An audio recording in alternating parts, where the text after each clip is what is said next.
तो हम लोग जिस टॉपिक के बारे में बात करने वाले हैं उस टॉपिक का नाम है रिफ्रैक्शन। तो रिफ्रैक्शन होता क्या है, अगर मैं आपको सिंपल से बताऊं तो जब लाइट एक मीडियम से दूसरे मीडियम में ट्रेवल करती है तो उसकी डायरेक्शन चेंज हो जाती है, उसकी डायरेक्शन उसकी इनिशियल डायरेक्शन से चेंज हो जाती है, डेविएट हो जाती है। इसी फिनोमेना को रिफ्रैक्शन कहते हैं। अगर मैं आपको डायग्राम के जरिए समझाऊं तो मान लेते हैं ये हमारे पास एक एक्स, हमने एक लाइन बना ली है और ये ऊपर वाला था हमारा मीडियम वन, जिस मीडियम वन, और नीचे वाला था मीडियम टू। ठीक है, तो लाइट मान लो इनिशियली जो थी ऐसे मूव कर रही थी, ठीक है, और बाद में क्योंकि रिफ्रैक्शन हो गया वो ऐसे ना होके ऐसे जाने लगे, कुछ इस तरह से वो जाने लग गई। ठीक है, लाइट इनिशियली जो है वो ऐसे जा रही थी, पर रिफ्रैक्शन की वजह से वो ऐसे ना जाके ऐसे जाने लगे। इसी ओवरऑल फिनोमेना को हम लोग रिफ्रैक्शन कहेंगे। म्यू1 और म्यू2 क्या है, ये दो अलग अलग मीडियम के रिफ्रैक्टिव इंडिसेस हैं जिसको हम आगे डिस्कस करने वाले हैं। क्या हम लोग रिफ्रैक्शन क्या होता है समझ गए? तो मगर मैं लिखूं when ray of light travels from one medium to another, its direction changes। सही बात है, इसी को हम लोग रिफ्रैक्शन बोल देते हैं। ठीक है ना, हो कि रिफ्रैक्शन का कोई रियल लाइफ एग्जांपल क्या होगा तो एक बार वो देख लेते हैं। ठीक है, तो मान लेते हैं ये मेरे पास एक गिलास है। ठीक है, मान लेते हैं हमारे पास एक गिलास है, ठीक है, और इसके अंदर यहां तक पानी भरा हुआ है। ठीक है, और अगर मैं इस गिलास के अंदर मान लो एक नींबू रखता हूं, ठीक है, तो असलियत में तो ये नींबू इतना बड़ा है, मान लो इसकी डायमीटर थी, इसका रेडियस था एक्स, असलियत में नींबू एक्स रेडियस वाला है। पर रिफ्रैक्शन की वजह से अगर आप खुद अपने रियल लाइफ में ऑब्जर्व करेंगे आपको ये नींबू का रेडियस एक्स से ज्यादा दिखेगा, मतलब नींबू आपको ओवरऑल बड़ा दिखेगा, उठा हुआ दिखेगा। सही बात है, appears enlarged। सही बात है, ये क्या है, ये रिफ्रैक्शन की वजह से हुआ है। सही बात है। अच्छा, और अगर कोई आपको एग्जांपल देखना हो, आप अपने घर के छत पे जाइए और आपके घर में जो टंकी है उसमें अगर अपना हाथ डाल के देखिए, आपको आपका हाथ थोड़ा अलग तरह से दिखाई देगा, आपको आपका हाथ थोड़ा ज्यादा बड़ा दिखेगा, थोड़ा ज्यादा ऊपर की तरफ दिखेगा। ये किसकी वजह से हो रहा है? ये और कुछ नहीं, ये रिफ्लेक्शन का ही फिनोमिना है। तो रिफ्लेक्शन को हम दोबारा देखते हैं। when ray of light when ray of light travels from one medium to another, एक मीडियम से जब लाइट दूसरे मीडियम में जा रही है तो उसकी डायरेक्शन जो होती है वो चेंज हो जाती है। पहले तो वो ऐसे जाना चाहती थी, पर रिफ्रैक्शन की वजह से वो लाइट ऐसे जा रही है। इस फिनोमेना को हम लोग क्या बोलते हैं? रिफ्रैक्शन बोल देते हैं। क्या हम लोगों को समझ में आ रहा है? ठीक है, तो रिफ्रैक्शन हम लोग समझ चुके हैं। अब जरा एक ग्लास स्लैब का देख लेते हैं। तो मान लेते हैं ये हमारे पास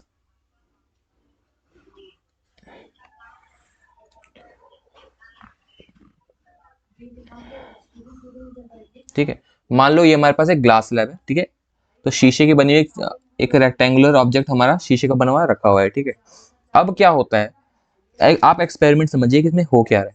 तो हम क्या कर रहे हैं, इसमें एक लाइट डालते हैं, मान लो एक रे ऑफ लाइट हम इसमें डाल रहे हैं। ठीक है, एक रे ऑफ लाइट में जा रही है, और नॉर्मल क्या होता है, सरफेस जो है, जैसे ये हमारा सरफेस है, सरफेस एकदम परपेंडिकुलर एक लाइन खींच दो। तो इसके हम एक परपेंडिकुलर लाइन खींच देते हैं। ठीक है, ये क्या होगा, ये हो जाएगा हमारा नॉर्मल। ओके, अब लाइट को जाना कैसे चाहिए था, आप खुद सोचिए, लाइट को जाना जाना कैसे चाहिए था? कुछ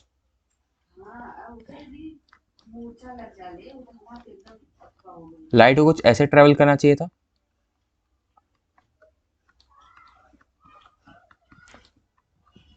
सही बात है, लाइट को ऐसे ट्रेवल करना चाहिए था, पर रिफ्रैक्शन की वजह से लाइट ऐसे ही ना ट्रेवल करके, लाइट जो है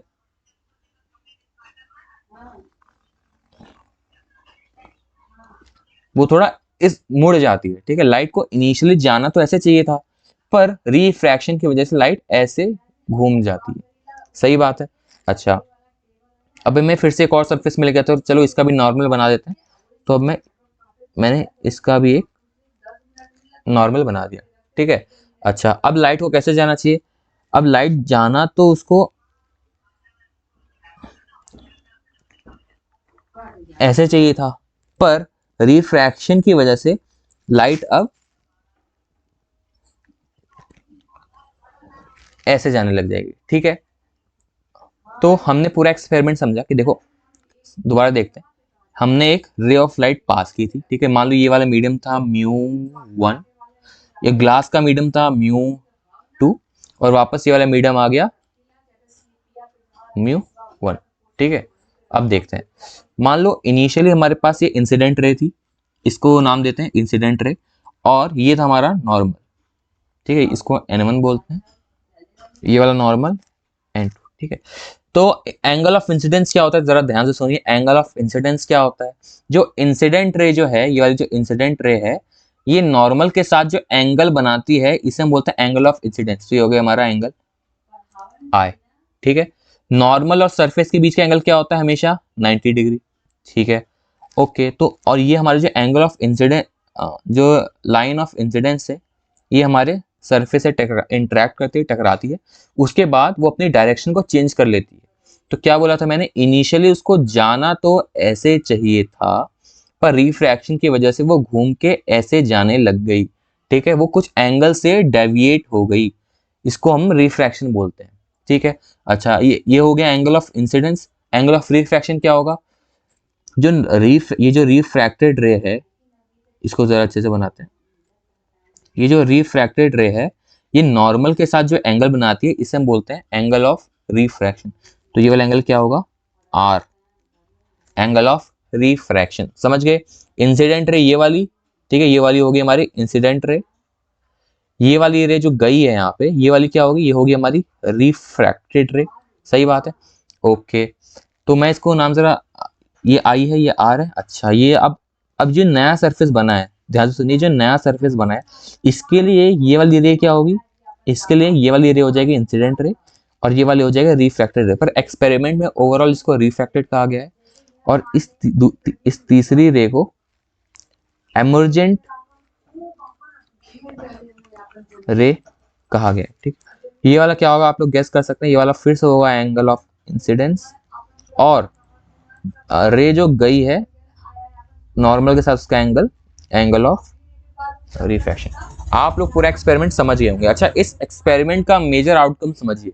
इस एक्सपेरिमेंट से मेन ये बताया गया है कि ये जो एमर्जेंट रे है, ये आखिरी वाली, अच्छे से बनाते हैं जरा इसको। ये जो आखिरी वाली हमारी एमर्जेंट रे है, ये जो आखिरी वाली एमर्जेंट रे है, ये हमारी इस इनिशियल पाथ से एकदम पैरेलल जाती है। इनिशियल पाथ क्या थी लाइन की? ये कुछ ऐसे उसको ट्रेवल करना था, और आखिरी में लाइन ऐसे गई। तो उसने ये बोला है कि ये दोनों लाइंस पैरेलल है। ठीक है, आप लोग मेजर स्टेटमेंट समझे। इनिशियल लाइन का पाथ, ठीक है, अगर मैं इस पाथ को मान लो क्या बोलूँ मैं इसको, तो मान लो बोलता हूँ हमारा जो इनिशियल पाथ है वो पैरेलल है। किसके पैरेलल है वो? हमारे एमर्जेंट रे के। ठीक है, हम लोग बहुत कुछ समझ गए। I R, incident ray, refracted रे, एमर्जेंट रे, नॉर्मल वॉर्मल बनाना समझ गए, और रिफ्रैक्टिव इंडेक्सेस भी हमने लिख दिए हैं। अभी इसको अच्छे से हमने समझा नहीं। ठीक है, चलो, हमने ग्लास लैब का एक्सपेरिमेंट तो देख लिया। अब हम चैप्टर के अगले टॉपिक की तरफ मुड़ते हैं। आप लोग ये समझ चुके होंगे, अभी हम आगे इसके बारे में और देख लेंगे, टेंशन की बात नहीं। अब हम अगले चीज की तरफ जाते हैं, जो कि है लॉज ऑफ रिफ्रैक्शन। ठीक है, लॉज ऑफ रिफ्रैक्शन। अच्छा, क्या आप लोगों को रिफ्लेक्शन के बारे में कुछ याद है? अच्छा, जरा देख लेते हैं रिफ्लेक्शन कितना याद है। रिफ्लेक्शन में क्या होता था?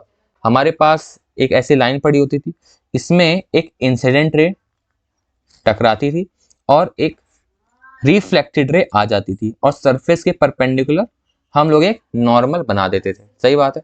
ये होती थी हमारी इंसिडेंट रे, ये होती थी हमारी रिफ्लेक्टेड रे, ये वाला होता था हमारा नॉर्मल। नॉर्मल के साथ जो इंसिडेंट में आती है वो होती है एंगल ऑफ इंसिडेंस, ये होता था एंगल ऑफ रिफ्लेक्शन। ठीक है, रिफ्लेक्शन के केसेस में ये होता है। अच्छा, रिफ्लेक्शन का पहला लॉ क्या था? वो बोलता था कि जो इंसिडेंट रे है ये नॉर्मल है और जो रिफ्लेक्टेड रे है तीनों की तीनों सेम लाइन पे लाई करती हैं, तीनों की तीनों सेम लाइन पे लाई कर रही हैं। ठीक है। दूसरा लॉ क्या बोलता था? एंगल ऑफ आई और एंगल ऑफ आर बराबर होते हैं। ठीक है, angle of i angle of r बराबर होते हैं। ऐसा ही कुछ हमारा लॉज ऑफ रिफ्रैक्शन भी चलता है। ठीक है, बस चीजें थोड़ी सी एक्सपैंड कर दी जाती हैं, थोड़ा प्लेनर रूप ले लेते हैं। ठीक है, तो लॉज ऑफ रिफ्रैक्शन का पहला लॉ ये बोलता है कि हमारी इंसिडेंट रे, देखो आई आर लिख रहा हूं, इंसिडेंट रे, रिफ्रैक्टेड रे और नॉर्मल तीनों के तीनों सेम प्लेन पे लाई करती हैं। ठीक है,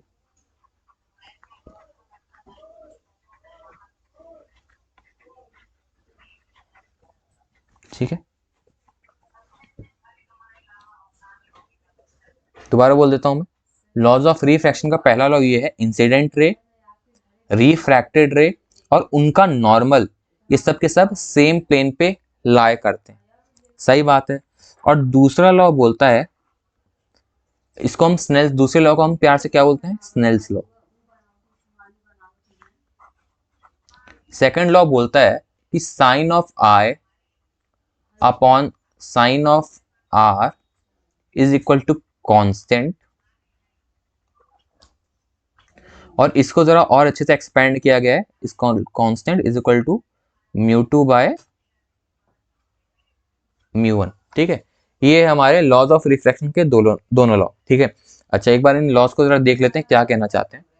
चलो, पहला वाला लॉ तो हम लोग समझ गए कि देखो सेम प्लेन होना चाहिए, इससे ज्यादा इसमें कुछ जानना भी नहीं। तो ऊपर देखते हैं, अगर हम ऊपर देखें, ठीक है, तो हमें पता लग रहा है कि देखो ये हमारी इंसिडेंट रे, ये हमारी रिफ्रैक्टेड रे, ठीक है, और ये उनका नॉर्मल, तीनों के तीनों कहाँ लाई कर रहे हैं? तीनों के तीनों सेम प्लेन पे लाई कर, ये एक प्लेन है। ठीक है, ये 2D बना है पर ये एक प्लेन है, तीनों के तीनों सेम प्लेन पे लाई करते हैं। ठीक है, पहला लॉ समझ में आ गया। दूसरा लॉ क्या बोलता है? दूसरा लॉ बोलता है, जरा इस, केवल इस सिचुएशन को देखो। दूसरा लॉ बोलता है sine of this angle upon sine of this angle is equal to constant, या फिर it is mu two upon में म्यू वन। ठीक है, अगर आप इस बस इस चीज को देखें तो आप लॉ को डिफाइन कर, अब इनको नहीं देखना, ठीक है, क्योंकि यहाँ पे म्यू टू यहाँ है, म्यू वन यहाँ है, आप कंफ्यूज हो सकते हैं। इसको देखिए बस। ठीक है, दूसरा लॉ क्या बोलता है? Sine of i upon sine of r is equal to mu two upon में म्यू वन। ठीक है, हमको बात समझ में आ रही है? ठीक है, और पहला लॉ क्या था कि आई आर आर आर और इनका नॉर्मल सेम प्लेन पे लाई कर रहे हैं। ठीक है, हम लोगों को बहुत कुछ पता लग रहा है आजकल। ठीक है, तो लॉज ऑफ रिफ्रैक्शन हमारा हमारा क्लियर हो गया है। ठीक है, अब हम लोग अगले टॉपिक पे चलते हैं जिसके ऊपर न्यूमेरिकल्स अक्सर आ जाया करते थे। ठीक है, तो हमारा अगला टॉपिक है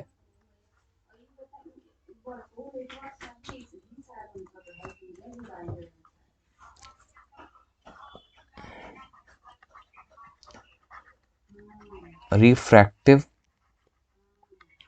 इंडेक्स। अच्छा, पहले इसकी डेफिनेशन देख लेते हैं जो कि बहुत इजी है। ठीक है, रिफ्रैक्टिव इंडेक्स की डेफिनेशन क्या होती है? It is the ratio of speed of light in two different media. ठीक है, दो मीडियम, जब लाइट एक मीडियम से दूसरे मीडियम में जाती है तो बस उनकी स्पीड का जो रेशियो होता है उसी को हम लोग रिफ्रैक्टिव इंडेक्स कह देते हैं। सही बात है, पर आखिर रिफ्रैक्टिव इंडेक्स बताता क्या है? ये डेफिनेशन के नाम पे सही है, पर रिफ्रैक्टिव इंडेक्स बताता क्या है? रिफ्रैक्टिव इंडेक्स बताता है कि कोई जो हमारा मीडियम है वो कितना ज्यादा डेंस है। ठीक है, मतलब जैसे अगर मान लो आपके पास मैं दो मीडियम देता हूं, मान लो यहाँ पे है तुम्हारे पास वाटर और है तुम्हारे पास एयर, और चलो यहाँ पे मैं बोल देता हूँ आइस। ठीक है, एयर है, वाटर है और आइस है, तीन मीडियम में तुम्हें दे रहा हूँ। लाइट यहाँ पे भी घूमती होगी, यहाँ पे भी और यहाँ पे भी। जरा अपने पहले सोच से बताओ कि कौन सा मीडियम ज्यादा डेंस होगा, कौन से मीडियम के जो पार्टिकल्स होंगे वो एक दूसरे से ज्यादा चिपके होंगे। तो आप लोग सोच पाए होंगे कि सबसे ज्यादा चिपके हुए पार्टिकल्स यहाँ पे होंगे, तो सबसे ज्यादा डेंस हमारा आइस होगा, उससे कम डेंस हमारा वाटर होगा, और उस सबसे कम डेंस हमारा एयर होगा। आप लोग समझ पा रहे हैं बात? ठीक है, सबसे ज्यादा डेंस आइस, उससे कम डेंस वाटर, उससे कम डेंस एयर। और इस यही बात है, इस यही होता है रिफ्रैक्टिव इंडेक्स। बस सिंबल है इसका, इसका सिंबल होता है म्यू। अच्छा, एनसीईआरटी में इसका सिंबल ये भी यूज किया, एन एन भी यूज करते हैं सिंबल के नाम पे। ठीक है, आप में कोई भी यूज कर सकते हैं, सब चलता है। तो मैं क्या बोल सकूं, मैं म्यू यूज करूंगा कि mu of ice is greater than mu of water is greater than mu of air. ठीक है, with respect to a medium, हम किसी मान लो मीडियम के रूप में देखोगे, रिफ्रैक्टिव इंडेक्स एक मीडियम के लिए ही डिफाइंड होता है। ठीक है, अच्छा ज्यादा अगर दिक्कत हो रही है तो अब इसको छोड़ो। ठीक, तो हम लोग को पता लगा रिफ्रैक्टिव इंडेक्स क्या होता है, हम लोग को पता लगा it is the ratio of speed of light in two different media. ठीक है, अच्छा इसका बेसिकली मतलब क्या होता है, कोई कोई सिस्टम कितना ज्यादा डेंस है। सही बात है, तो मतलब ये तो है कि आइस का रिफ्रैक्टिव इंडेक्स हमेशा वाटर से ज्यादा होगा, और वाटर का हमेशा एयर से ज्यादा होगा, एयर का हमेशा वैक्यूम से ज्यादा होगा। ठीक है, ओके। तो चलो एक बार कुछ कुछ हथियार जुटा लेते हैं जो हमें क्वेश्चंस करने में हेल्प करेंगे। चलो हथियार जुटाने का टाइम आ गया है। सबसे पहली इन्फो कि वैक्यूम क्या होता है। ठीक है, अब वो पोर्शन है जो न्यूमेरिकल में बहुत हेल्प करेगा। वैक्यूम क्या होता है, तो वैक्यूम के में मैं वो बोल दूं, अगर मान लो मेरे पास एक डब्बा है, ठीक है, एक पूरा सॉलिड बॉक्स है जिसके अंदर हवा भरी है। ठीक है, अब मैं उस डब्बे के अंदर से, पूरा पैक डब्बा है, ठीक है, उसके अंदर से अगर मैं हवा भी खींच लूं, फिर क्या बचा, फिर बचा वैक्यूम। ठीक है, कुछ जहां कुछ भी नहीं होता वहां वैक्यूम होता है। सही बात है। ठीक है, वैक्यूम की खास बात क्या है कि यहाँ पे स्पीड ऑफ लाइट 3 × 10⁸ मीटर पर सेकेंड होती है। ठीक है, अच्छा एयर में कितनी होती होगी, देखो एयर की एग्जैक्ट स्पीड तो नहीं बता पाऊंगा, पर एयर की स्पीड 3 × 10⁸ से कम होती है। ठीक है, इससे तो कम ही होती है, पर कई बार क्वेश्चंस करते समय एयर की वैल्यू, ये भी एयर में स्पीड ये भी एज्यूम कर ली जाती है।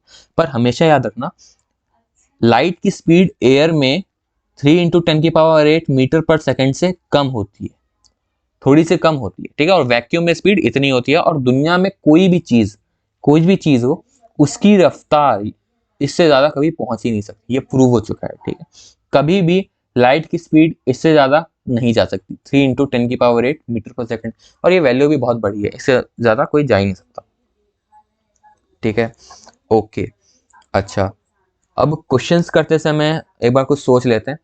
मान लो आपसे कभी क्वेश्चन में इसने बोल दिया कि भाई रिफ्रैक्टिव इंडेक्स निकालो, मैं आर आई लिखता हूं, रिफ्रैक्टिव इंडेक्स ऑफ एयर, ठीक है, with respect to water.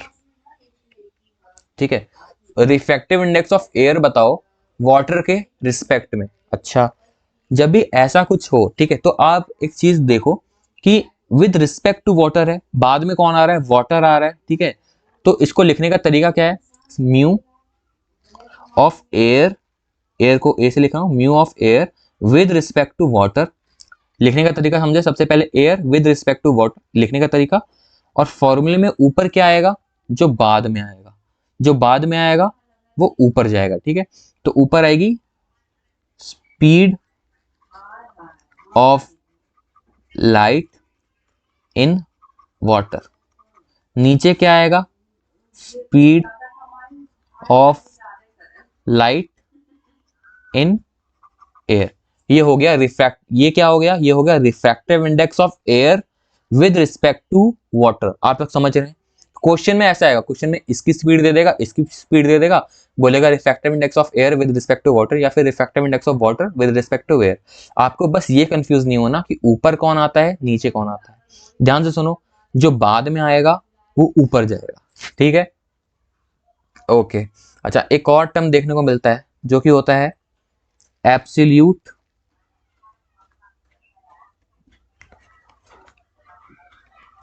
Refractive index, ठीक है।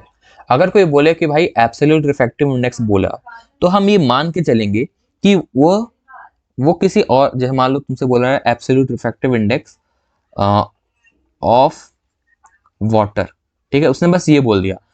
तो इसमें हमारे एक ही मीडियम दे रखा है। मान लो तुमसे बोला तुमसे सवाल में बोल दिया गया कि absolute refractive index of water बताओ, तो इसमें हम दूसरा मीडियम क्या मानेंगे? तो दूसरा मीडियम, जब भी ऐसा केसेस दिया हो जिसमें कोई और तुम्हें सेकंड मीडियम ना दे रखा और तुमसे एब्सोल्यूट की बात कर रहा हो, तो सेकंड मीडियम होता है तुम्हारा वैक्यूम। तुमसे वैक्यूम की बात कर रहा है और आंखें बंद करके ऐसे में फॉर्मूला बनाने के लिए सबसे पहले इक्वेशन लिखते हैं म्यू ऑफ वाटर, ठीक है। हमेशा फॉर्मूला बनाते समय ऊपर हम लिख देंगे 3 × 10⁸, क्योंकि ऊपर हमेशा वैक्यूम की स्पीड डालनी है जब एब्सोल्यूट दे रखा हो, और नीचे स्पीड ऑफ वाटर शॉर्ट में लिख देते हैं, सही बात है। अच्छा चलो मान लो उसका मूड किया, उसने एब्सोल्यूट नहीं लिखा, ठीक है, तब भी हमें सेम चीज करनी है। एब्सोल्यूट अगर उसने नहीं लिखा तो हम मान लेंगे कि भाई refractive index of water second medium नहीं दे रखा उसने, तो हम मानेंगे कि वो वैक्यूम के रिस्पेक्ट में बात कर रहा है, ठीक है। अभी कुछ क्वेश्चंस करेंगे तो आप लोगों को ज्यादा क्लैरिटी मिल जाएगी, ठीक है। पर आप लोग बाहर बाहर से चीजों को समझ रहे हैं ऐसा मैं फील कर पा रहा हूँ, ठीक है। तो मान लो तुम्हें एक क्वेश्चन दे रखा है कि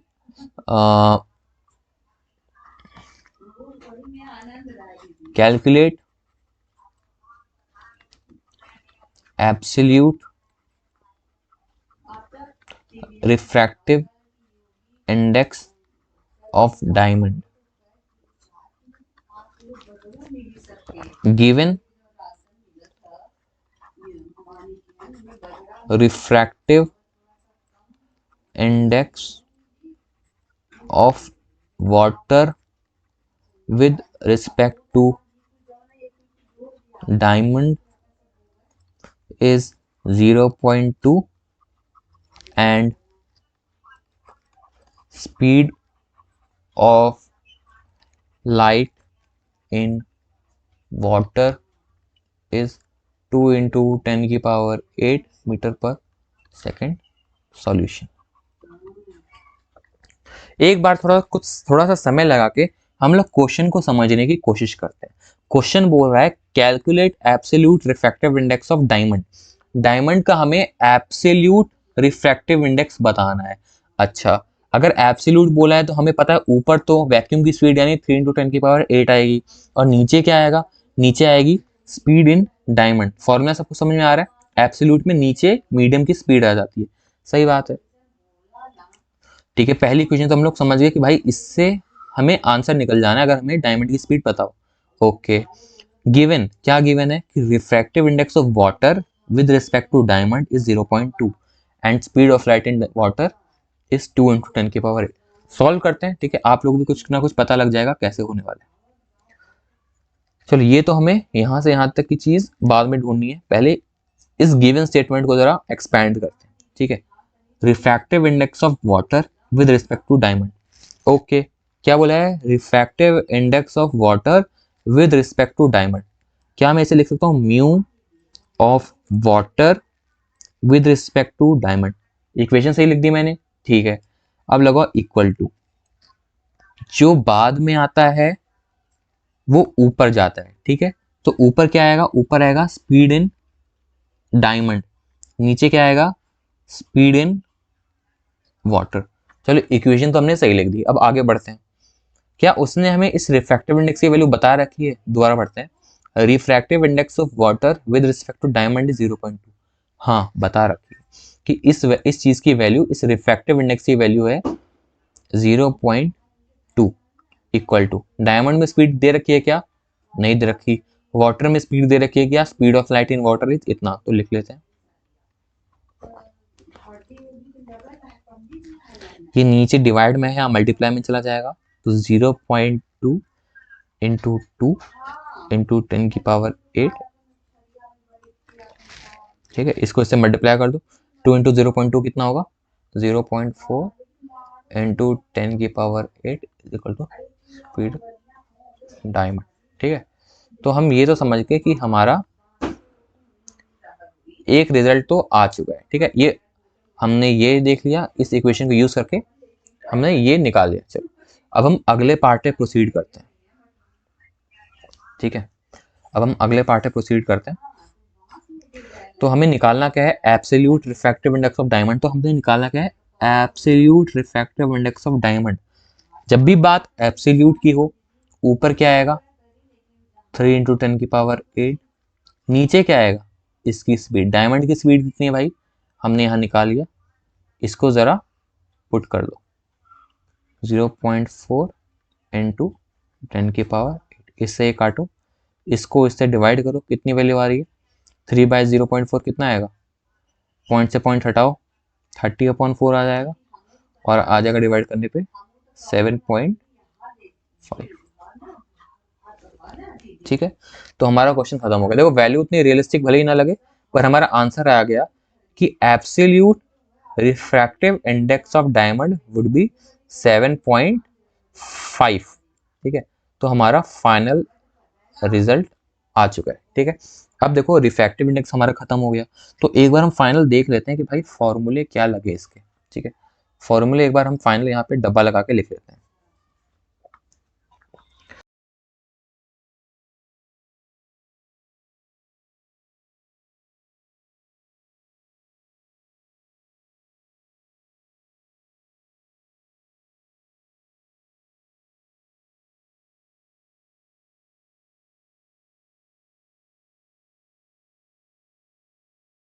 फॉर्मूला पता लगा कि अगर हमें रिफ्रैक्टिव इंडेक्स निकालना है of medium 1 with respect to 2, तो ऊपर क्या आता है, ऊपर आता है speed of light in medium 2, ठीक है। नीचे क्या आता है, speed of light in medium 1। पहला फॉर्मूला तो हम लोग को एकदम मस्त क्लियर हो गया, ठीक है। अगर हमें एक मीडियम 1 विद रिस्पेक्ट टू 2 निकालना है, तो ऊपर 2 की स्पीड आएगी और नीचे 1 की स्पीड आएगी।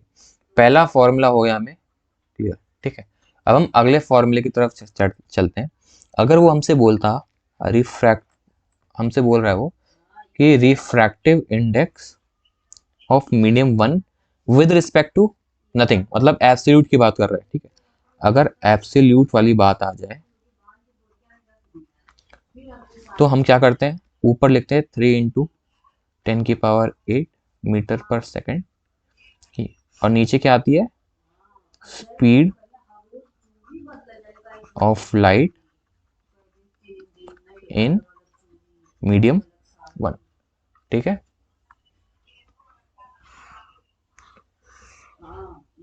ठीक है, तो हम लोग मतलब यही दो फॉर्मूले हैं, इन दो फॉर्मूले के बेसिस पे आप रिफ्रैक्टिव इंडेक्स का हर एक क्वेश्चन कर सकते हैं।